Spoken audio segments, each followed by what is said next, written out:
about wild theories and movies here, but sometimes they're more than that. Sometimes they're true. And all of our crackpot ideas are validated by the creators themselves. So I want to say we got this list from Mental Floss. We're not doing the whole list, so if you want to see the rest of them, please go to Mental Floss. Link will be included below. So the first one is a fan idea from watching the Disney classic Aladdin. And that idea is that the peddler in the beginning, who sings Arabian Nights, is the same person as the genie. The genie has somehow disguised himself and is telling the story, and we, as the audience watching or listening to the tale, are none the wiser until the end? This one was the most obvious one for me. I thought it was right away, like obvious, because they're both Robin Williams.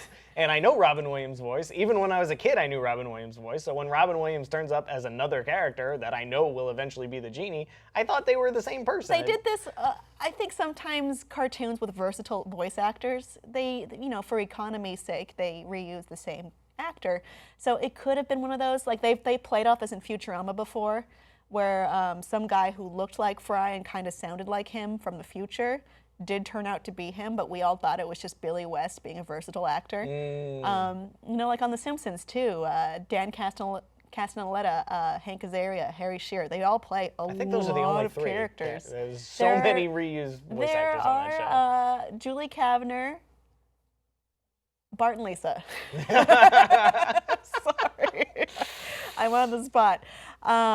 So it's just, what's funny is though, when I saw the play at the Hyperion Theater in Disney California Adventure, another story that may be published already. The actor, it will be, the actor who played the Sultan was also the one who sang Arabian Nights. Oh, okay. So I was like, oh, are they doing this story related, or is it economy of actors? Because the Sultan doesn't have a ton to do in the play. It's also fun to note that they initially had an ending on Aladdin that would have gone back to that initial peddler narrator and revealed him to be the genie, but that got left on the editing room floor. So. Well, co-directors Ron Clements and John Musker did confirm this to be true in 2015, so you can call that one confirmed.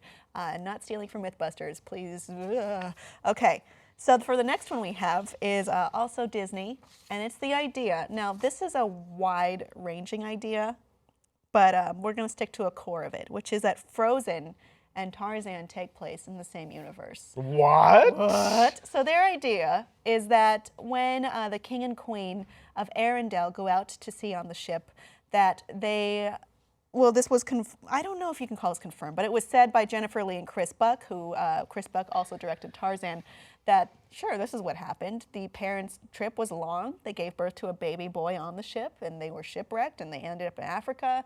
And then the events of Tarzan came to place, which, spoiler alert, the parents die at the beginning of that one. Leopard mauling, I think. Yes, his name was Saber, the leopard. Good to know. I know some things. I may not know The Simpsons all the way, but I know Disney. So there's also the idea, so that one was said by the two directors. However, I feel like they were joking, maybe. Yeah, I think we just like to make these wild connections, like that all Pixar movies happen in the same universe because there's so many Easter eggs hidden throughout them. And they're like, what, the cars are also in the, it's like we love to make these connections, and so does Chris Buck. He likes to believe that all his movies happen in the same universe, and power to him, that's fine. You can also say that Rapunzel exists in the same world because Rapunzel and Flynn Rider are shown briefly in a scene in Frozen, at the party. Showing up for the coronation.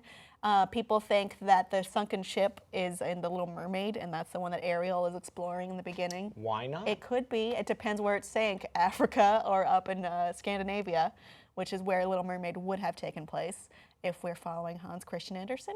But we also have, Belle is at the beginning of The Hunchback of Notre Dame. They're both in France.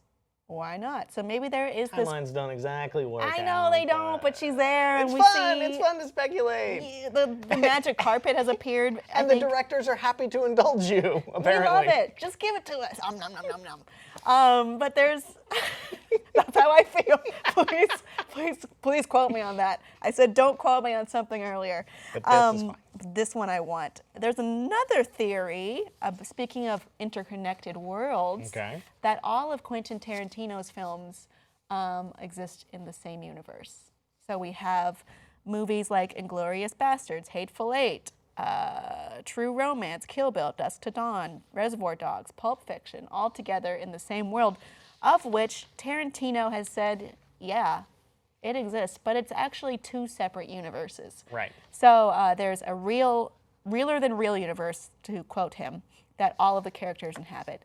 And then there's a movie universe within that. So Kill Bill is a movie that the characters from Pulp Fiction or Reservoir Dogs might go see, along with From Dusk Till Dawn is also a movie in that world. So one is like a fictional universe member, and one is a really real. It's very confusing to me. It's Tarantino. We're just gonna say fine. We see lots of names reused, right? Donowitz. Hickox.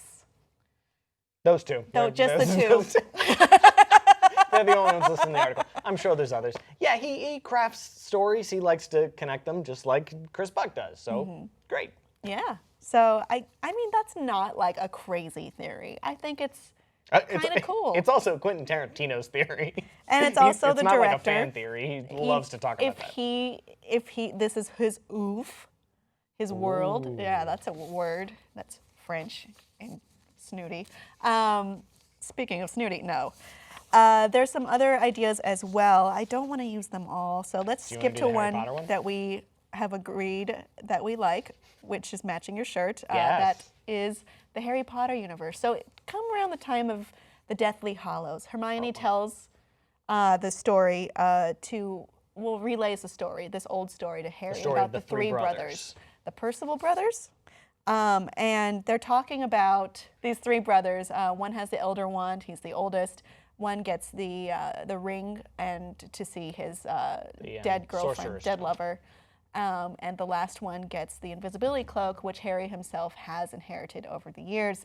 And the idea here is that all three of those characters are emblematic of but title characters in the Harry Potter world. Voldemort would be the one who lusted for power and was killed. Snape would be the one who longed after his lost love, Lily Potter, or Lily Evans, which is probably how he likes to think of her. Or Lily Snape. And he ends up dying for reasons related to that. And lastly, Harry, who has the invisibility cloak, is the youngest brother who welcomes death like an old friend. But then there lies the question, who is death? Well, who does he welcome as an old friend at the end of Deathly Hallows? And who distributes and owns all of those gifts? Dumbledore. Perfect. And that was tacitly approved of by Miss J.K. Rowling herself. With a tweet that says, it's a beautiful theory and it fits. So not really saying said yes. Tacit approval. Right. Not like, that's what I meant and you figured it out. It's lovely. But you didn't crack my case, or did you maybe? I'm just leaving it open. Ooh, JK. Leaving it out there. It is lovely, though, that idea. I want to go read these books again. So, yeah, there's also some other ideas involving Blade Runner, Prometheus, Spirited Away, and Princess Mononoke, if you want to check those out in the article that we have linked below. What crazy fan theory do you hold to be true? For instance, you had mentioned the Pixar shared universe theory in which Boo is the witch and all these things are connected to each other and we live in a world that has been destroyed, or do we? It's a time loop. I have said confusing things. If you have not read that theory, audience, what is your favorite fan theory and could it work? Tell me how below in the comments, and please like and subscribe for more.